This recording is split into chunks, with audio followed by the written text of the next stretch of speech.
Welcome to the 2024 SB 423 webinar. We'll start shortly at 2:02.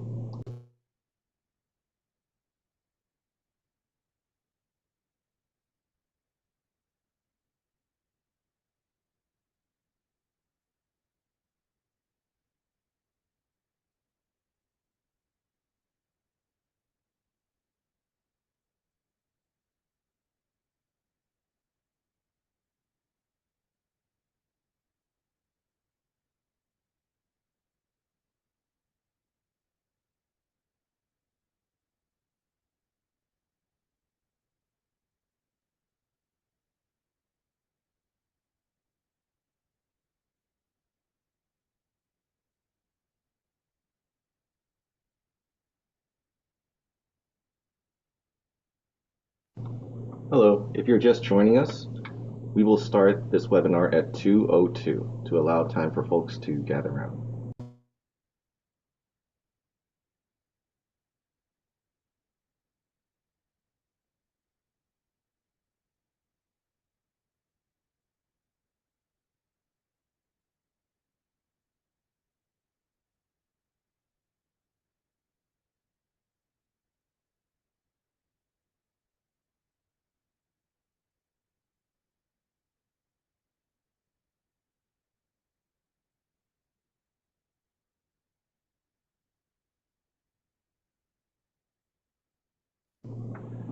Okay, good afternoon, and welcome to the webinar on the 2024 SB 35 determination, now known as the SB 423 SMAP, which I will explain later.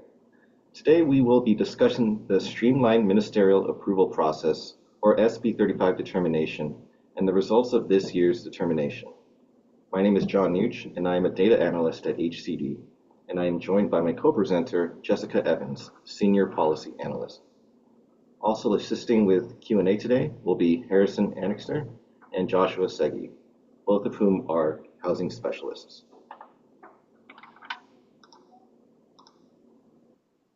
Here's some background on the original SB 35 bill. SB 35 was authored by Senator Wiener and signed by Governor Brown in 2017. It establishes a streamlined approval process with objective approval standards for qualifying multifamily infill developments that have failed to meet the Regional Housing Need Allocation, or RHNA. A development must provide a minimum 10% or 50% of the total units to lower income families, depending on the jurisdiction, and meet various labor, zoning, and environmental requirements to qualify for this streamlining. SB 423, introduced by Senator Wiener and signed by Governor Newsom in 2023, made immediate changes to how the SB 35 determination is calculated. Any jurisdiction without a compliant housing element is now required to process qualifying housing developments with 10% affordable units on a streamlined basis. Also, San Francisco's SB 423 SMAP determination is prorated yearly, beginning with the sixth cycle. This is different from other jurisdictions in the state that have their assessment done at the midpoint and end of their respective RHNA cycles. Upon reaching housing element compliance, the jurisdiction will immediately revert to the SB 423 SMAP determination made in June 2024 until the SB 423 SMAP determination is updated based on new Annual Progress Report, or APR, data in June 2025.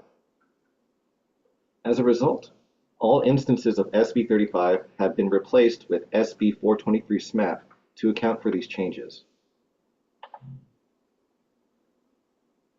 SB 423 also changed San Francisco's determination schedule. Most jurisdictions have their SB 423 SMAP determination completed at the midpoint and end of their RHNA cycle, resulting in prorated determinations of 50% of RHNA and 100% of RHNA, respectively. This results in 2 determinations made for each cycle. Now, for San Francisco's SB 423 SMAP determination, it is now prorated yearly, beginning with the 6th cycle. So, for example, for 2024, San Francisco's determination is prorated by 12.5% of its RHNA requirement in year 1 of its 6th cycle, increasing to 25% for 2025 in year 2, and 37.5% for 2026, the third year of its sixth cycle, and so on. San Francisco will have 8 separate determinations with corresponding proration values for the sixth cycle. So how does HCD determine the jurisdictions where streamlining is available? First, HCD is looking at whether the jurisdiction has submitted the most recent APR. HCD also looks at the progress that the jurisdiction has made towards its RENA. If the jurisdiction is halfway through the RENA cycle, HCD staff is looking at the number of units reported on APRs covering the first half of the RENA cycle. If the jurisdiction has completed one RENA cycle, but is not yet halfway through the next RENA cycle, HCD staff is looking at the number of units reported on APRs covering all years of the most recently completed RENA cycle. And as referenced in the previous slide, a jurisdiction can be put on the 10% list if they fall off the housing element compliance list. Developers should bookmark the housing element compliance list as it is updated daily. So right about now, one of our panelists will insert the link to the Housing Element Review and Compliance Report in the chat. If you click on the link, it should look like the screenshot provided in this slide. Please remember to bookmark this page and utilize the options at the top. If a jurisdiction has not demonstrated sufficient progress toward the above moderate RENA, or has not submitted the most recent APR, the jurisdiction must permit qualifying multifamily developments on a streamlined basis if they have more than 10% affordability. If a jurisdiction has met their above moderate RENA and submitted their most recent APR, but hasn't demonstrated sufficient progress toward their low or very low income RENA, they must permit qualifying multifamily developments on a streamlined basis if the development has more than 50% affordability. And if a jurisdiction has submitted their most recent APR and demonstrated sufficient progress toward their very low, low, and above moderate income RENAs, they are exempt from SB 423 SMAP. We have an interactive GIS map that shows this year's determination, which will be linked in the chat now.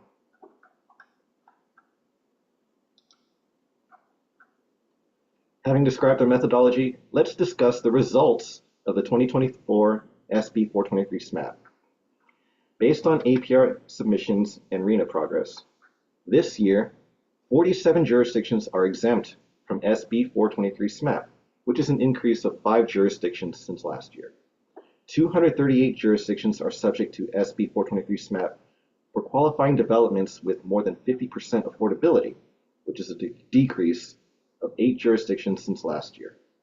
And 254 jurisdictions are subject to SB 423 SMAP for qualifying developments with more than 10% affordability, which is an increase of 3 jurisdictions since last year. This is based on approximately 95% of jurisdictions submitting APRs, which is one more submitted APR than we had last year. There are 221 jurisdictions that have reported more permits in 2023 APRs, 265 jurisdictions that reported fewer permits, and 53 that reported the same number of permits in comparison to their 2022 APRs. Great job to those jurisdictions that submitted APRs and permitted more units. For those that haven't, SB 423 SMAP is a strong incentive to submit your APRs and permit housing units.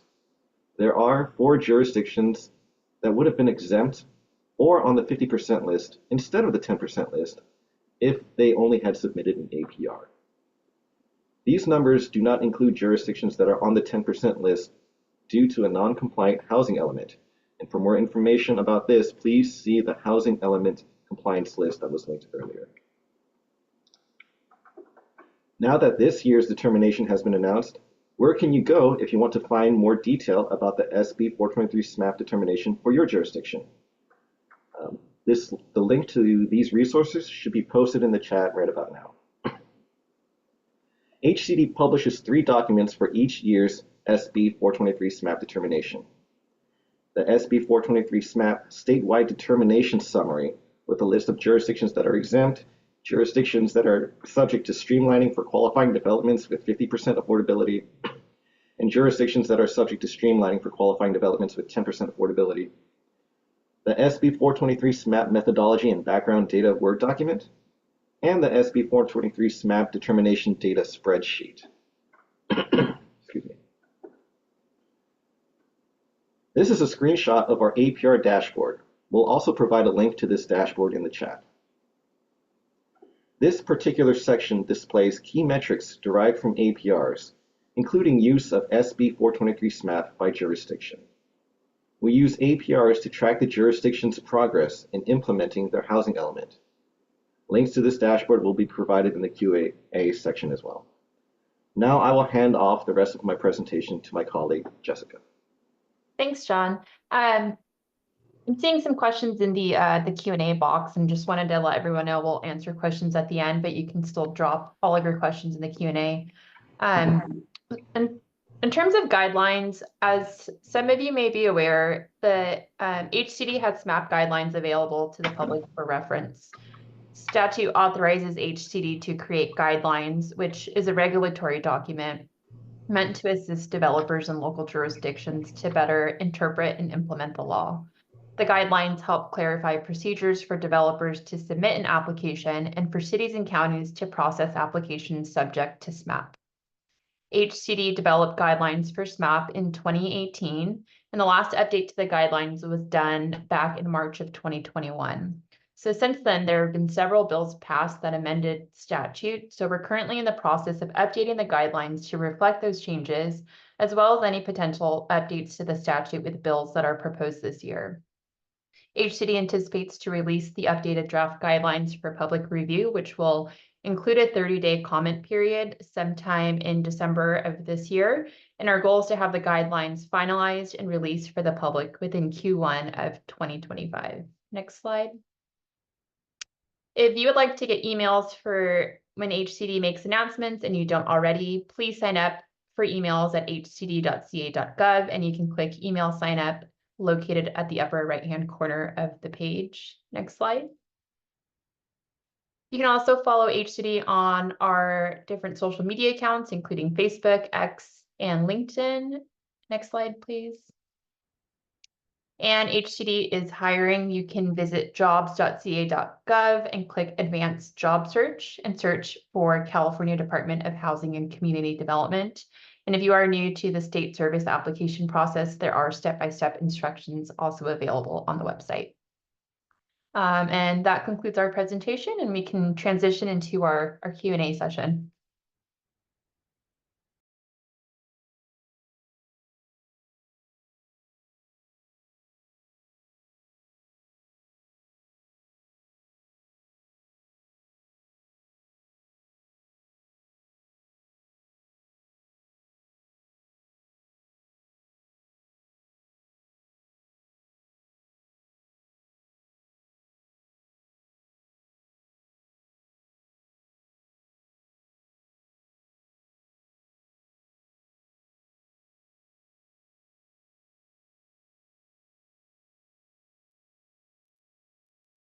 I'm seeing a couple of hands raised. First one I see is Rochelle.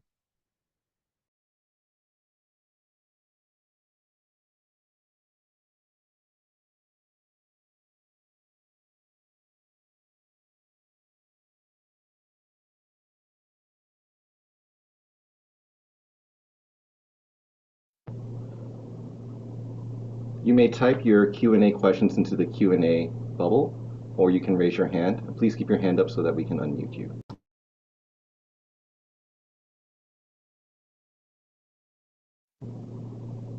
We have a question from Jessica Serrano.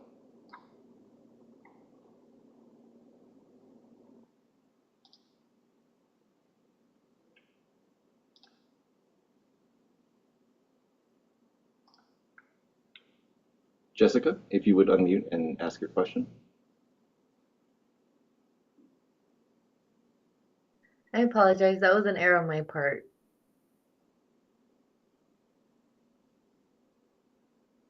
No worries. We'll move on to the next question. Matthew Nasrallah.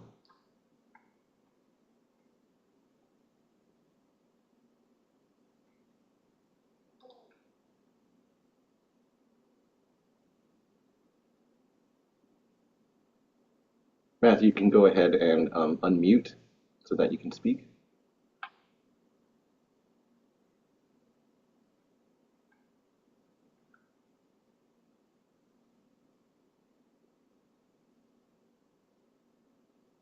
We'll go ahead and move on to the next person. Adam Paskowski. Hi, can you hear me okay? Yes. Okay.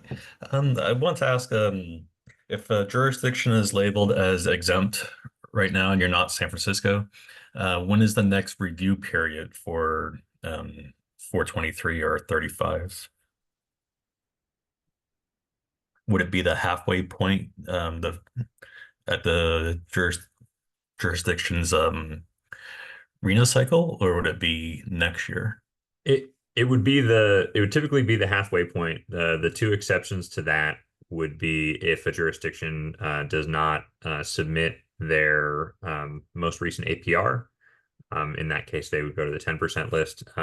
Same situation if a jurisdiction's housing element is out of compliance. So that will also cause a jurisdiction to move from the exempt list to the 10% list. Okay, thank you.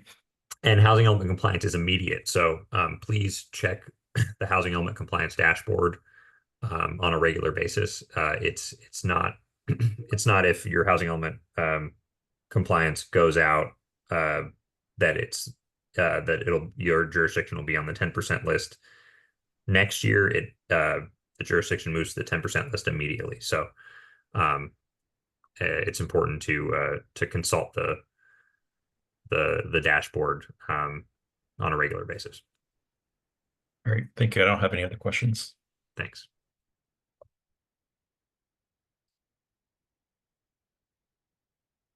There was another question in the chat about it being unclear from the presentation whether or not the low and very low income categories are combined for the RENA determination. So for the SB 35 determination, the guidelines require us to look at the progress towards the very low income RENA, towards the lower RENA, and towards the above moderate RENA. And the lower progress is calculated by adding the excess very low income units to the lower units reported in the APR. So it's calculated. So the very low income progress is the very low income units reported in the APR relative to the very low income RENA. If a jurisdiction has made sufficient progress towards the very low income RENA, additional VLI units will count towards the lower, in addition to any lower income units reported. And then that total, the combination of the very low excess very low income units and low income units, is the lower income progress, and that gets compared to the lower income RENA. I hope that answers your question.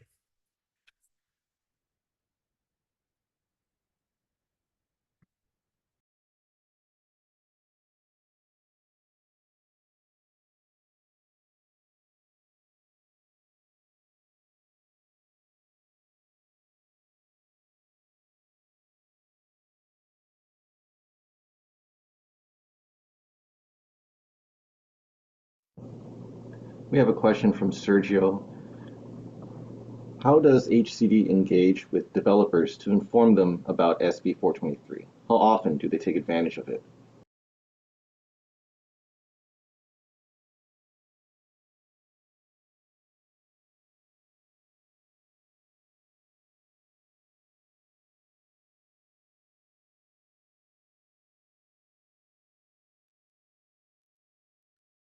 I can take that one, John. Thanks for the question, Sergio.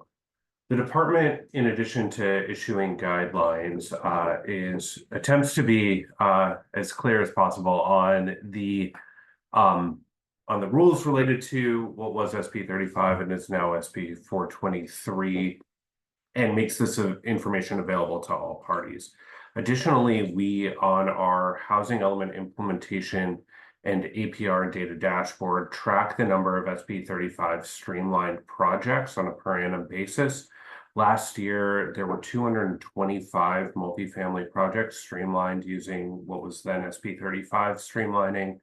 And in the previous year, 2022, there were 278 projects approved using this streamlining.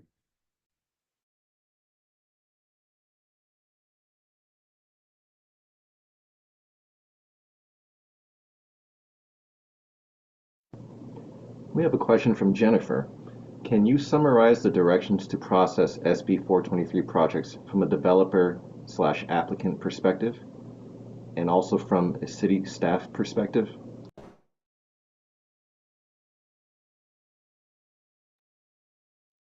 Yeah, I can try to answer that question. Jennifer, I don't know if you're still on the line, but I was wondering if you had a little bit more specifics on it, or are you just asking generally what that process is for an applicant and for the city or county?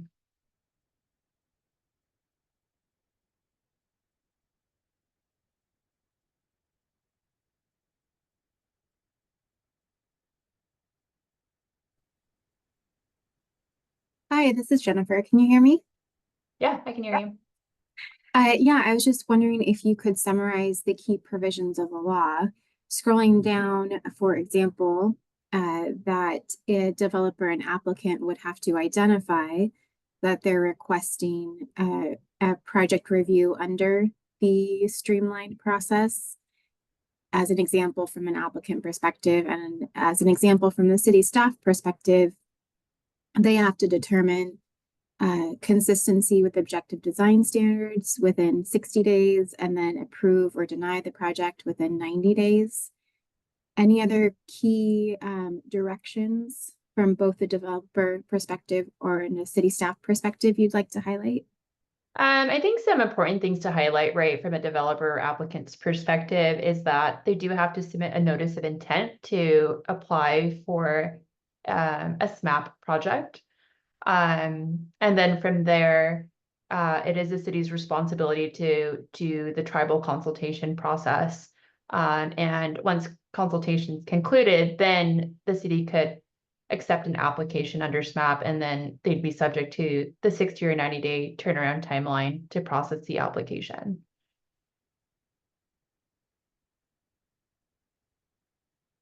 If you can still hear me, thank you.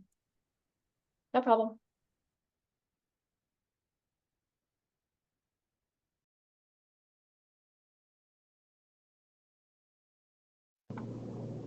And Jennifer, does this also answer your question about coastal zones?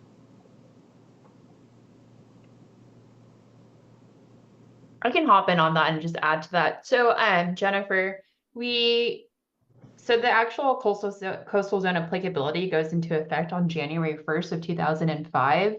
However, as part of the guidelines update, we are still working on kind of the logistics of what that looks like for coastal communities in terms of cities and processing CDPs.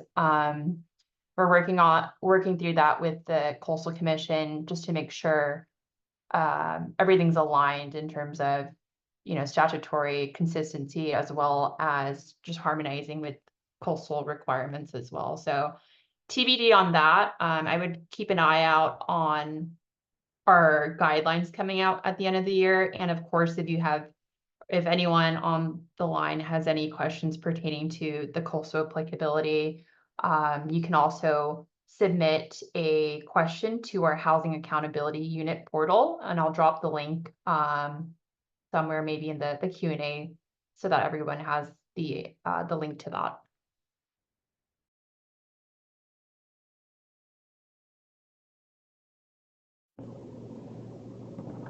We have a question from Dan.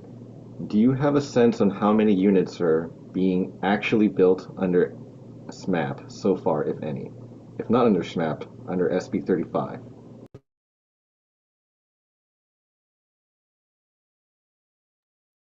We can pull the unit counts, and based on our APR data. I will say that our APR data is backwards looking. So our most recent collection of APR data ran through December 31st of 2023.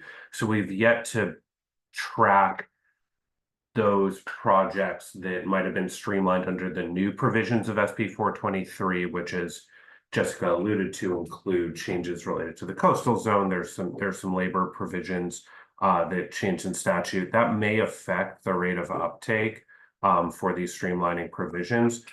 The department will have a better sense of that next year when we collect our 2024 APR data.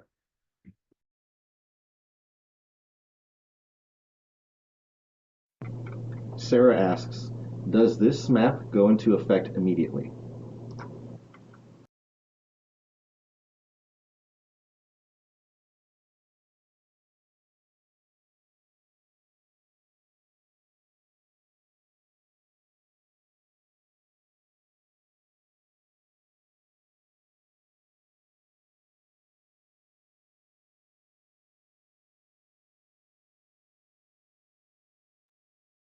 I can take this one as well. So the most recent determination went into effect on July 1st. That changed essentially the underlying list for some jurisdictions as to whether they're on the 10% list, the 50% list, or the exempt list. In addition to that, however, unlike in previous years, housing element compliance status means that jurisdictions may move on or off of the 10% list based on their housing element compliance status in between the annual determinations made due to the statutory language in SB 423. So these determinations that we're discussing today went into effect on July 1st, and part and parcel of the new legislation is the fact that these are potentially changing based on housing element compliance. So again, the compliance report on HCD's website will give you an up-to-date status, which may determine that a jurisdiction that, based on their RENA progress, is on one list, is on another list based on their housing element compliance status.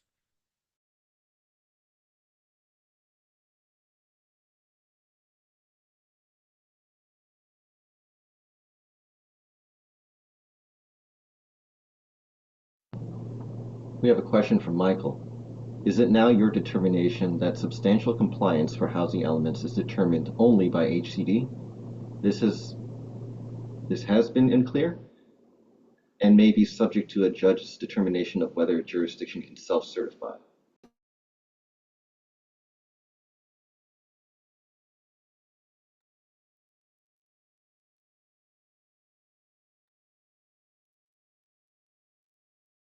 Without going into too much detail on this one as it lives, as this, I believe, has been ruled on by the courts relatively recently. Well, and per SB 423, it says has been found in substantial compliance with housing element law by the department.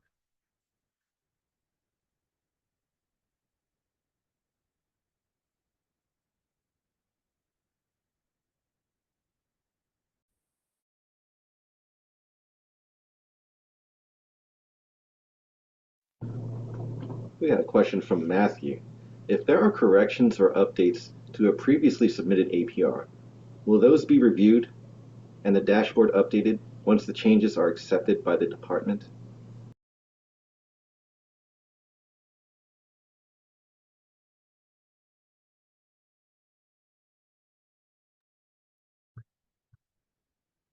So HCD performs the SB 423 determination annually. So if there are corrections or updates to a previously submitted APR between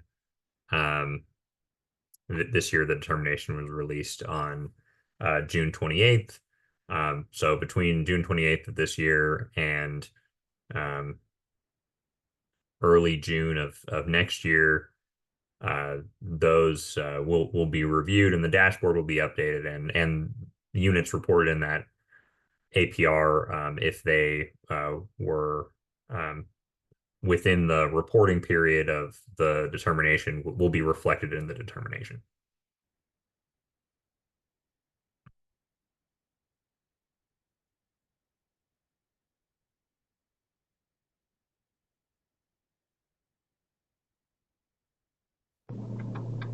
Michael asks, what is the lower income RENA?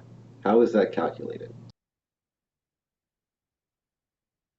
The lower income RENA is the regional housing needs allocation for the jurisdiction for lower income households.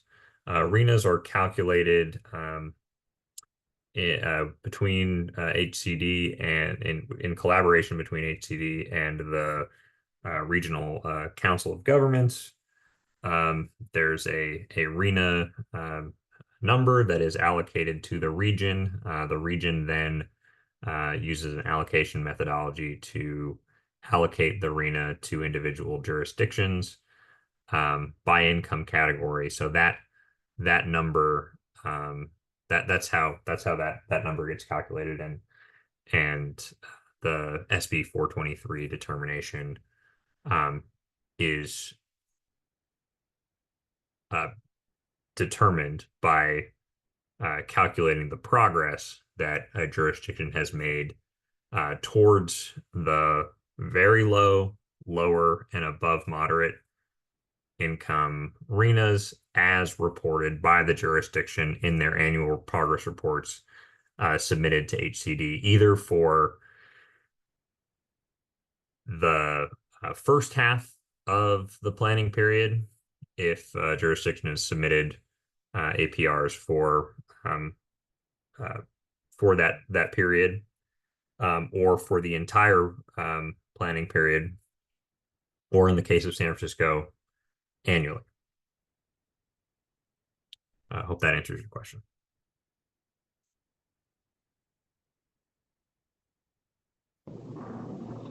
Samantha asks, when it comes to determining non-compliance, is the status changed automatically throughout the year, or would a jurisdiction receive notification first before being shifted from 50% to the 10% list?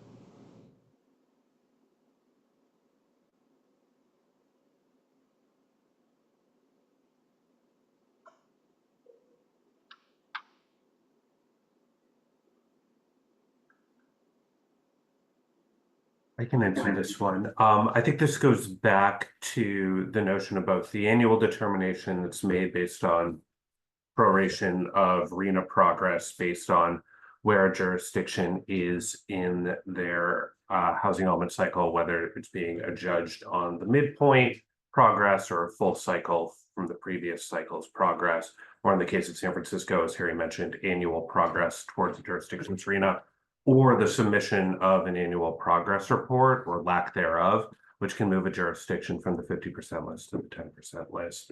Those happen annually.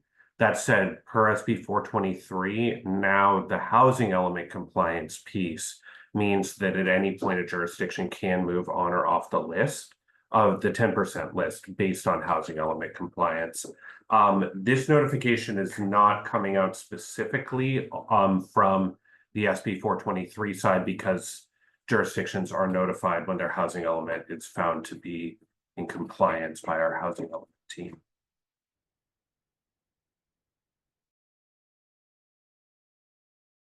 And yeah, I see Tim. Yeah, I just wanted to add and make sure, because we see a number of questions. This one touches on it, but there's also questions around the APR, and apologies for any disconnect in how we're sharing out links here. But to what Spike mentioned, please make sure that you're tracking the housing element compliance dashboard link. If you don't have that and are interested, that would be the primary tool for both jurisdictions with uncompliant housing elements and for developers interested in pursuing SB 423 streamlining. That will happen real time. And the compliance dashboard is the vehicle for communication for all parties at the time. So I wanted to make sure everybody has a link, and maybe John, you can scroll to that page in your PowerPoint for a second and just pause there. Sorry, the one with the link to the compliance, I think was the next slide. Yeah. So make sure you can find that tool on our website. We've tried to drop the links into the chat as well as the Q&A. And then if you go to the slide, I also want to touch on, because there was a question in here, we fielded a couple of times around historical data, around SB 35 use. Spike spoke to that a little bit, but there, could you go to the slide with the APR dashboard, John? Thank you. So this is a snapshot of the APR dashboard for which we provided links. And one of the answered questions, I tried to give you a guide of how to look at SB 35 projects. We do track that data, and there's a table that can be accessed by going on the top bar there to implementation. And then on the left, you'll see a little icon for SB 35, and you can select by year to see projects across the state utilizing SB 423's predecessor, SB 35. I just wanted to make sure that's clear. Thanks.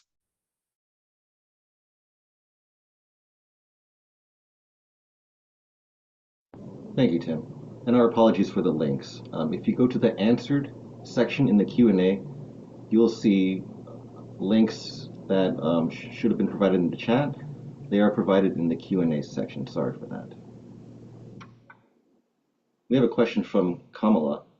Assembly Bill 2923 gave BART the ability to zone its station land for TOD, transit-oriented development. It makes reference to SB 35 for streamlining. Is SB 35 still in effect? If not, does SB 423 take over from SB 35?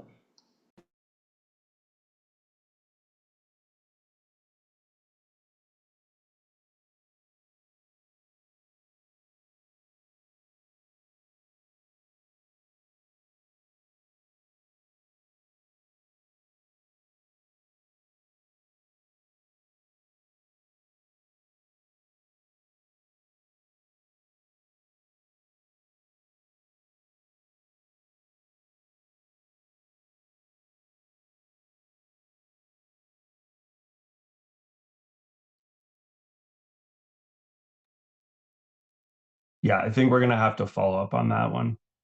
And I'm not sure the best way to ask that, but we're tracking that question, Kamala, and we have hopefully have your email. We can follow up.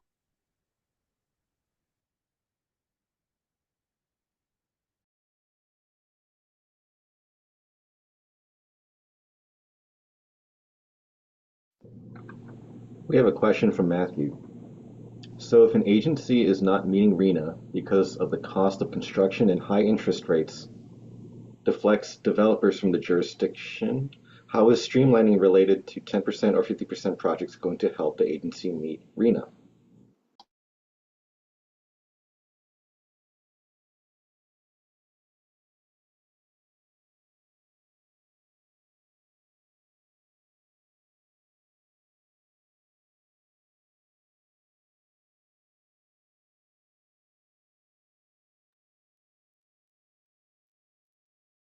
Thanks for the question, Matthew. I think that this speaks to larger macroeconomic forces impacting the housing market that go beyond the scope of what SB 423 may be able to do in some cases. That said, for projects that would potentially be borderline viable, for projects where the certainty of permitting is a prerequisite for moving forward or securing financing, there are ways in which streamlining the streamlined ministerial approval process can, even in a more difficult macroeconomic environment, move the needle on some projects. That said, there are obviously examples of jurisdictions where that's not potentially the case. So, but I think this speaks to some larger macroeconomic issues than we as the entity that enforces SB 423 are going to be able to answer completely in this time. We have a question from Madi. When will SCAG cities be reclassified?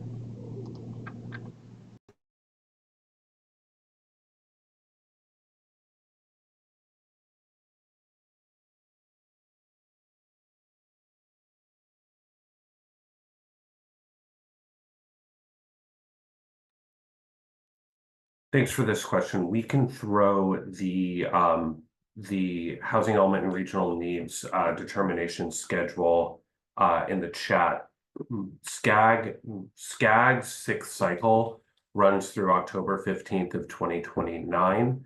The seventh cycle regional housing needs allocation will be made before that. How far before that will likely be dependent on legislation currently moving. So we don't know exactly when that will be, but we do know that the seventh cycle for SCAG will begin after October 15th, 2029.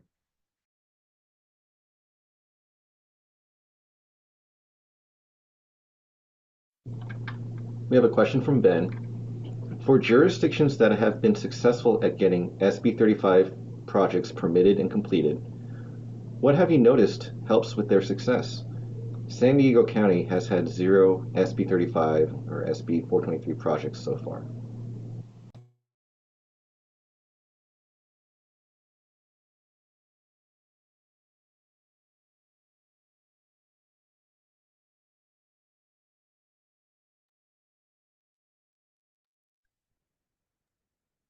I don't know that we can speak to that one anecdotally.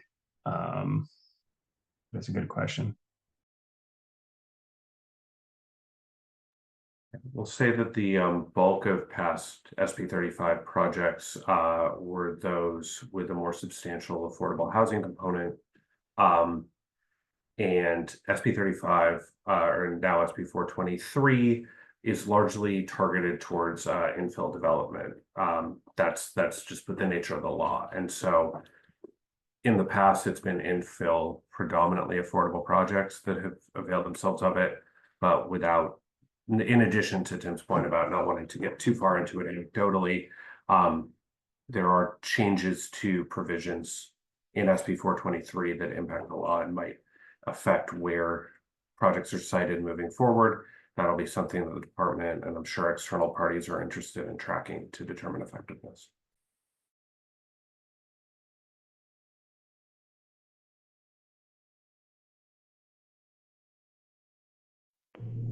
We have another question from Kamala. When is the point of no return for applying SB 423? Is it when a developer submits for approval? What if a developer submits, but then it is found afterwards that the jurisdiction was in compliance when the developer submitted?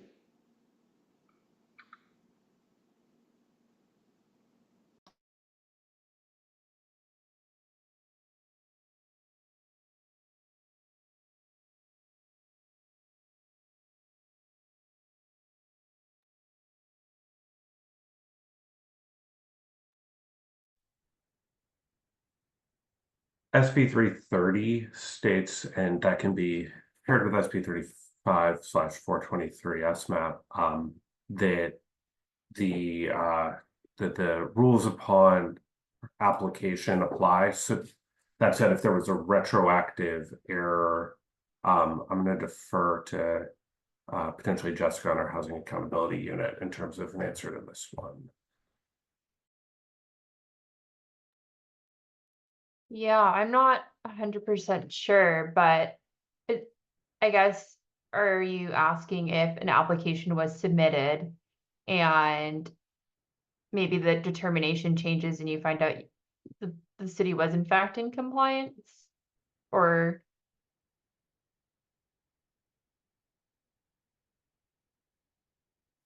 And Kamala, if you'd like to ask the question verbally, you can raise your hand and we'll be able to give you permission to speak.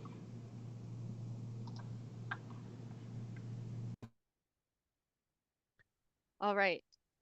Yeah, it's more, I mean, I know that things don't necessarily happen in real time. So I guess the question is when that breaking point is, like, how do you make how is it applied if a developer already put in the permits, but then HCD goes back and says, oh, you know, last month they submitted their report or whatever it is, they submitted everything and now they're in compliance and there's no more issues. I mean, things don't necessarily happen in real time. So at what point is that determination superseded by the application or vice versa by a developer for streamlining?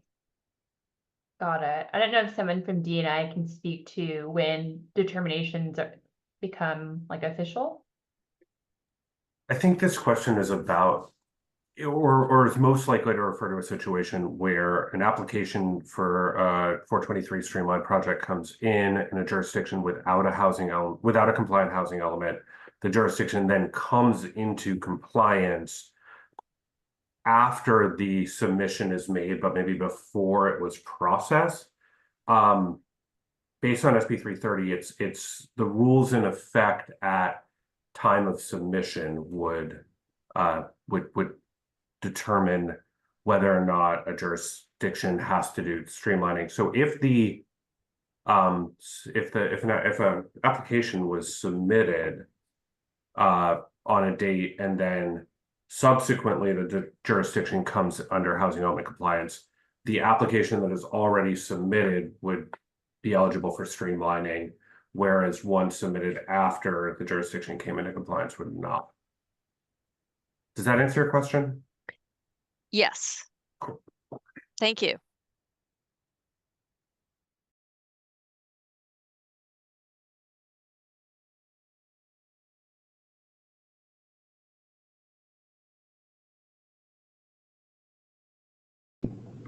We do still have some time remaining, so if you'd like to ask a question, you can raise your hand or type your question into the Q&A box.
We have a question from Robert.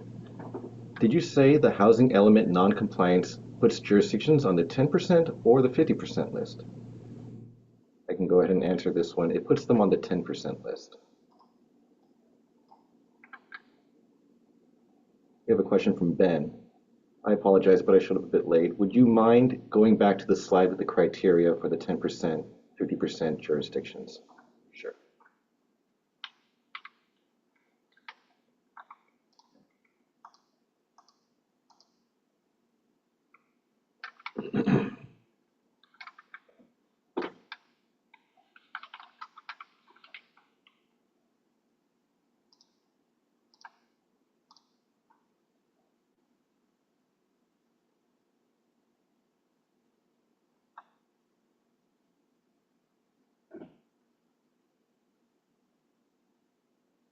Okay, I don't see any further questions. If you do have any other questions that may come up later, you can send these questions to the email address apr@hcd.ca.gov.